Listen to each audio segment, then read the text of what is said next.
On the other hand, he would fly into a terrific passion if anybody suggested that the coming of the blessing might be hastened. "I am not a hack, not a journeyman, not a journalist," he could write. And while he did all he could to make himself and others believe that he was going to produce a book of the utmost importance to Russia, and Russia was now synonymous with humanity in his very Russian mind, he refused to tolerate rumors which he engendered himself by his mystical innuendos. The period of his life following upon the first part of Dead Souls may be entitled Great Expectations. From the reader's point of view, at least. Some were expecting a still more definite and vigorous indictment of corruption and social injustice. Others were looking forward to a rollicking yarn with a good laugh on every page, while Gogol was shivering in one of those stone-cold rooms that you find only in the extreme south of Europe, and was assuring his friends that henceforth his life was sacred, that his bodily form must be handled with care and loved and nursed as the cracked earthen jar containing that wine of wisdom, i.e. the second part of Dead Souls. The glad news was spread at home that Gogol was completing a book dealing with the adventures of a Russian general in Rome, the funniest book he had ever written. The tragical part of the business was that, as a matter of fact, the best thing in the remnants of the second volume that have reached us happens to be the passages relating to that farcical automaton, General Betriciev.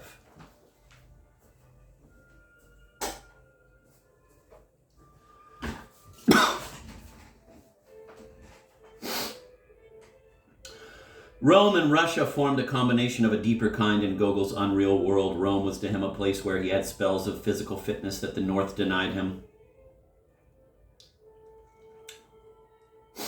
The flowers of Italy, of which flowers he said, "I respect flowers that have grown by themselves on a grave," filled him with a fierce desire to be changed into a nose, to lack everything else, such as eyes, arms, legs, and to be nothing but one huge nose. Quote, "with nostrils the size of 2 goodly pails so that I might inhale all possible vernal perfumes."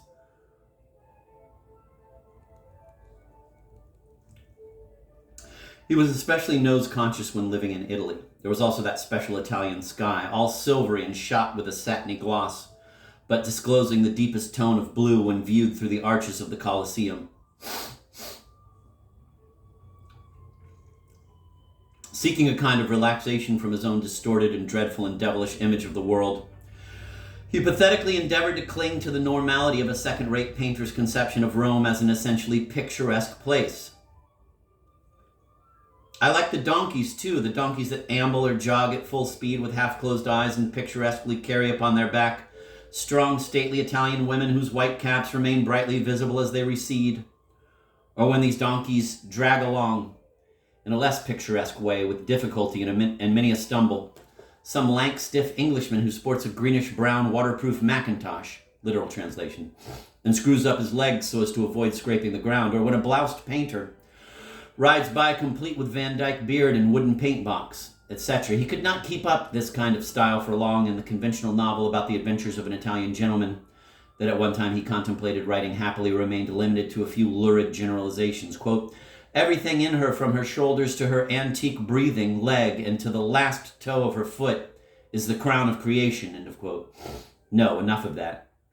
Or the hemmings and hawings of a wistful provincial clerk musing his misery away in the depths of Gogolian Russia will get hopelessly mixed up with classical eloquence. Then there was Ivanov in Rome, the great Russian painter. For more than 20 years he worked at his picture, The Appearance of the Messiah to the People. His destiny was in many respects similar to that of Gogol, with the difference that at last Ivanov did finish his masterpiece. The story is told that when it was finally exhibited in 1858, he calmly sat there putting a few final touches to it. This after 20 years of work, quite unconcerned by the crowd in the exhibition hall. Both Ivanov and Gogol lived in permanent poverty because neither could tear himself away from his life work in order to earn a living. Both were constantly pestered by impatient people, rebuking them for their slowness. Both were high-strung, ill-tempered, uneducated, and ridiculously clumsy in all worldly matters. In his capital description of Ivanov's work, Gogol stresses this relationship, and one cannot help feel that when he spoke of the chief figure in the picture, quote, "and he, in heavenly peace and divine remoteness, is already nearing with quick, firm steps," end of quote.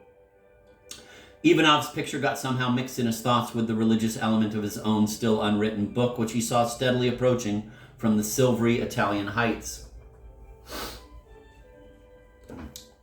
The letters he wrote to his friends while working on selected passages from correspondence with friends did not include these passages. If they had, Gogol would not have been Gogol. But they much resembled them both in matter and tone. He thought some of them so inspired from above that he requested their being read daily during the week of fast. He thought some of them so inspired from above that he requested their being read daily during the week of fast.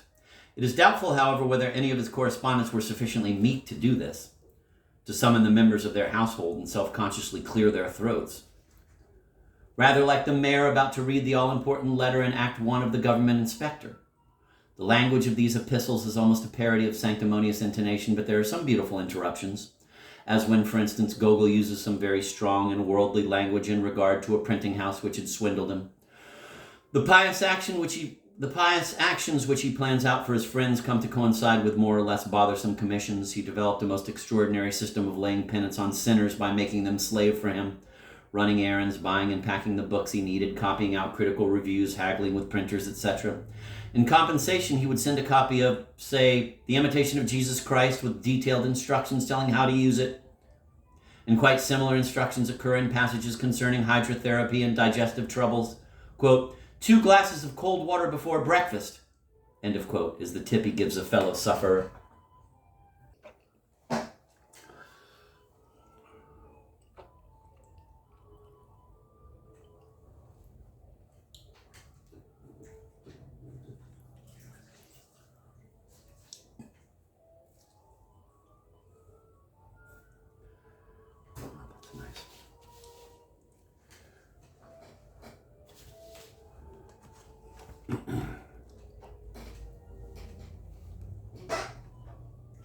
A sweet old lady, Nadezhda Nikolaevna Sheremetov, one of Gogol's truest and dullest correspondents, with whom he had exchanged many a prayer for the welfare of his soul, saw him to the town barrier beyond Moscow.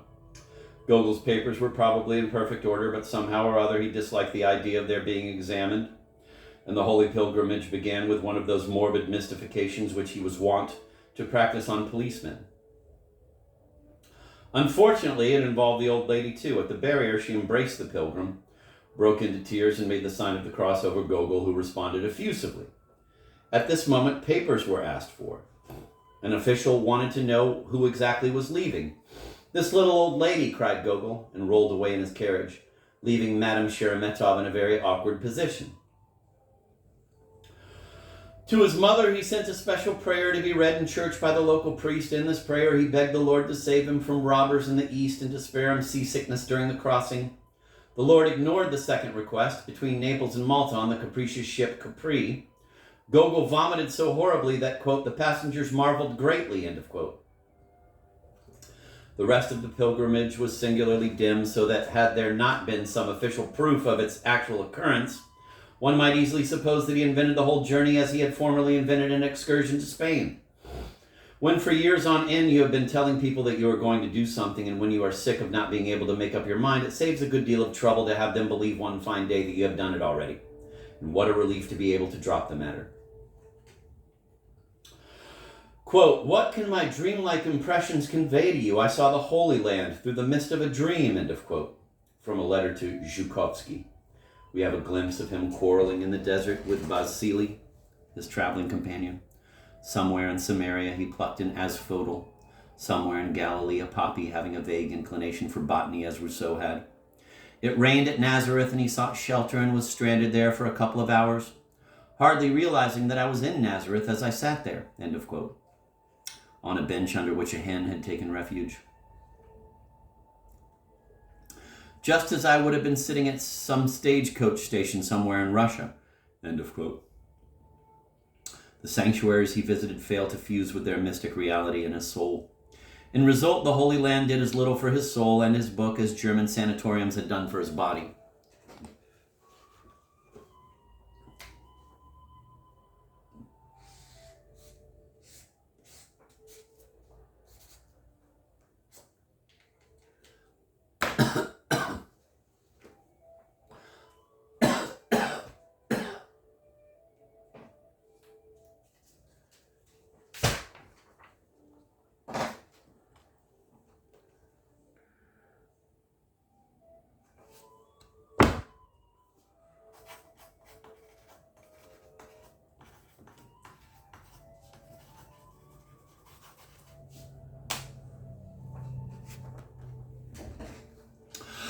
During the last 10 years of his life, Gogol kept stubbornly brooding over the sequel to Dead Souls. He had lost the magic capacity of creating life out of nothing. His imagination needed some ready material to work upon, for he still had the strength of repeating himself.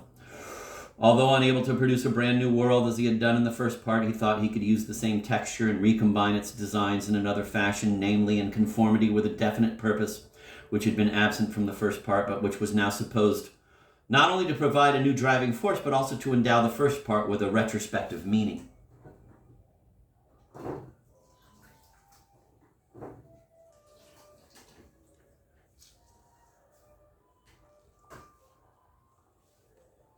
Apart from the special character of Gogol's case, the general delusion into which he had lapsed was, of course, disastrous. A writer is lost when he grows interested in such questions as, what is art? And what is an artist's duty? Gogol decided that the purpose of literary art was to cure ailing souls by producing in them a sense of harmony and peace.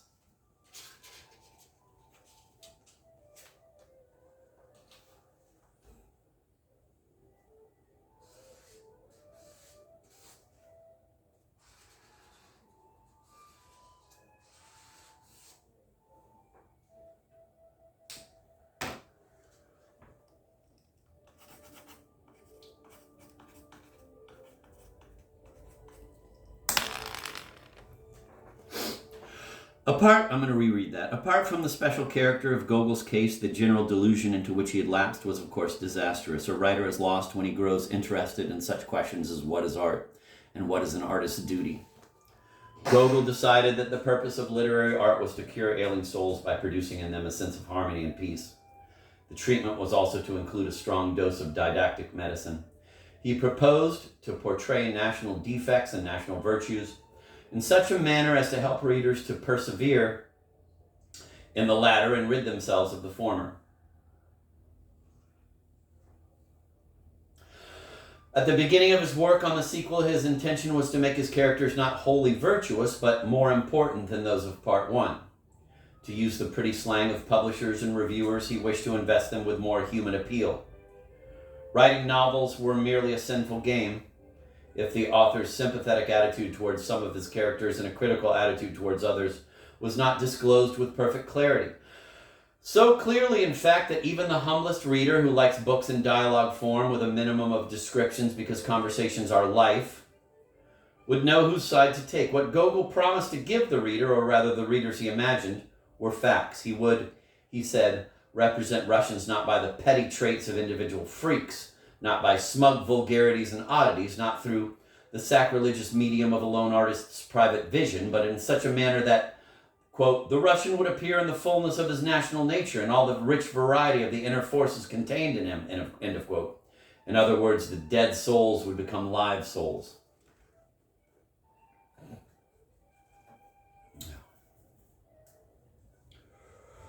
It is evident that what Gogol or any other writer having similar unfortunate intentions is saying here can be reduced to much simpler terms. I have imagined one kind of world in my first part, but now I'm going to imagine another kind which will conform better to what I imagine are the concepts of right and wrong, more or less consciously shared by my imaginary readers.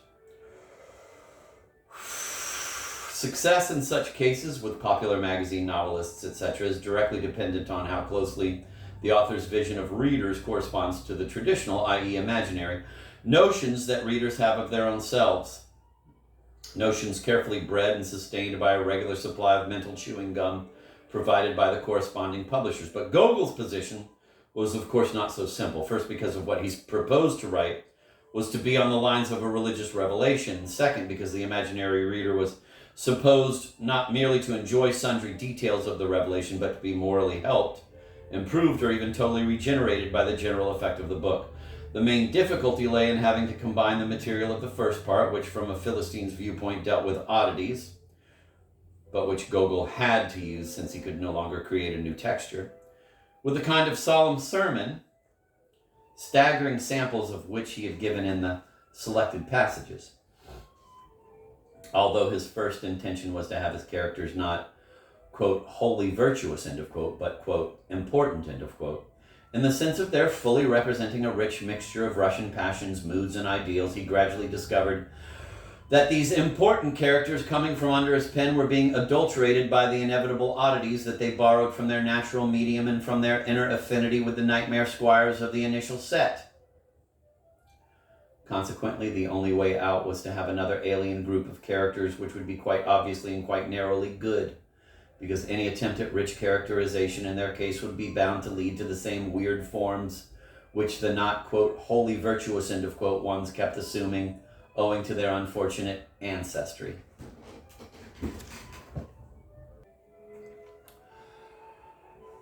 When, in 1847, Father Matthew, a fanatical Russian priest who combined the eloquence of John Chrysostom with the murkiest fads of the Dark Ages, begged Gogol to give up literature altogether and busy himself with devotional duties, such as preparing his soul for the other world as mapped by Father Matthew and such like fathers, Gogol did his best to make his correspondent see how very good the good characters of dead souls would be if only he was allowed by the church to yield to that urge for writing which God had instilled in him behind Father Matthew's back. Quote, "Cannot an author present in the frame of an attractive story vivid examples of human beings that are better men than those presented by other writers?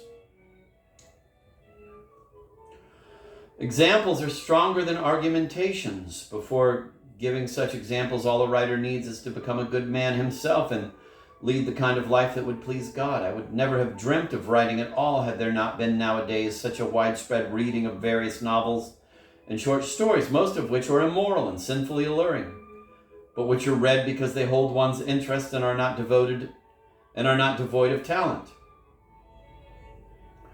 I too have talent, the knack of making nature and men live in my tales. And since this is so, must I not present in the same attractive fashion righteous and pious people living according to the divine law? I want to tell you frankly that this, and not money or fame, is my main incentive for writing." It would be, of course, ridiculous to suppose that Gogol spent 10 years merely in trying to write something that would please the church. What he was really trying to do was to write something that would please both Gogol the artist and Gogol the monk. He was obsessed by the thought that great Italian painters had done this again and again: a cool cloister, roses climbing a wall, a gaunt man wearing a skull cap, the radiant fresh colors of the fresco he is working upon. These formed the professional setting which Gogol craved. Transmuted into literature, the completed Dead Souls was to form three connected images: crime, punishment, and redemption.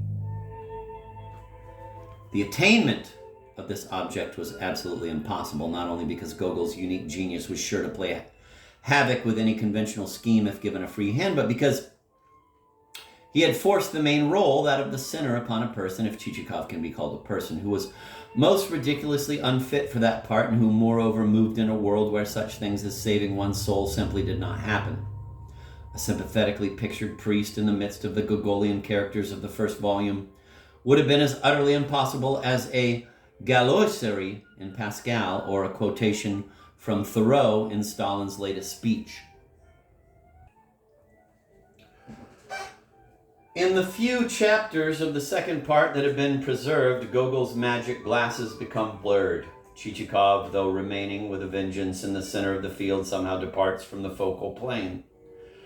There are several splendid passages in these chapters, but they are mere echoes of the first part, and when the good characters appear, the thrifty landowner, the saintly merchant, the godlike prince, one has the impression of perfect strangers crowding in to take possession of a drafty house where familiar things stand in dismal disorder. As I have already mentioned, Chichikov's swindles are but the phantoms and parodies of crime, so that no real retribution is possible without a distortion of the whole idea. The good people are false because they do not belong to Gogol's world, and thus every contact between them and Chichikov is jarring and depressing.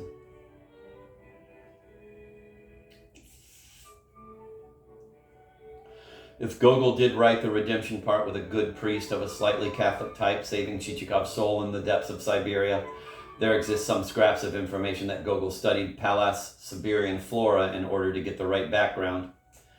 And if Chichikov was fated to end his days as an emaciated monk in a remote monastery,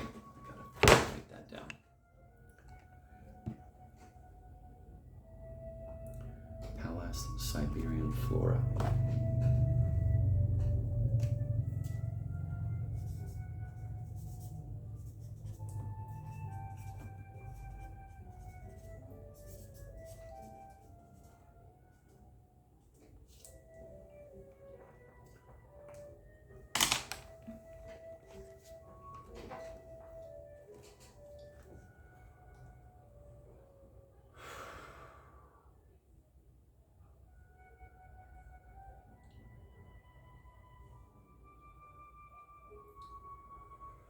If Gogol did write the redemption part with a good priest of a slightly Catholic type saving Chichikov's soul in the depths of Siberia, there exists some scraps of information that Gogol studied Pallas Siberian flora in order to get the right background.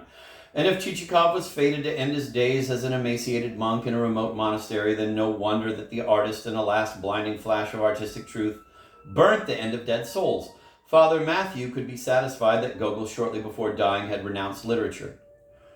But the brief blaze that might be deemed a proof and symbol of this renunciation happened to be exactly the opposite thing. As he crouched and sobbed in front of that stove, quote, "Where," end of quote, queries my publisher in Moscow.